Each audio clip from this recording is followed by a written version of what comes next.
Je vais vous expliquer maintenant les différences d'utilisation entre vers et environ.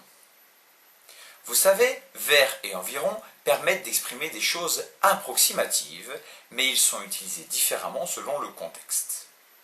Tout d'abord, dans un contexte temporel, environ permet d'exprimer une durée approximative.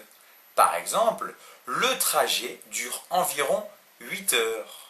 Signifie que la durée approximative du trajet est de 8 heures. Au contraire, dans un contexte temporel, vers permet d'exprimer un horaire approximatif, une heure approximative. Par exemple, j'arrive vers 17 heures. Ça veut dire que approximativement à 17 heures, je serai là, je vais arriver vers 17 heures. Ensuite, dans un contexte de géolocalisation, environ permet d'exprimer une distance approximative. Par exemple, le centre-ville se trouve à environ 3 km.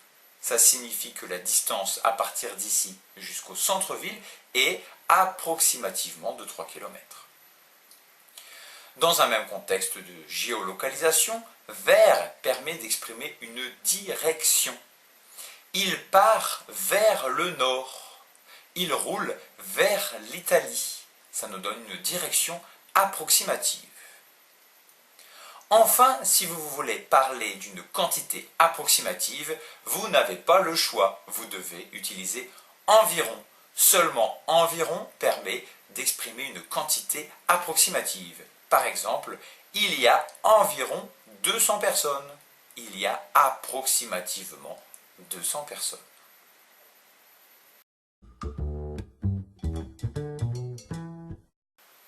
Pour résumer, environ est utilisé pour exprimer une durée, une distance ou une quantité approximative. Vers est utilisé pour exprimer un horaire ou une direction approximative.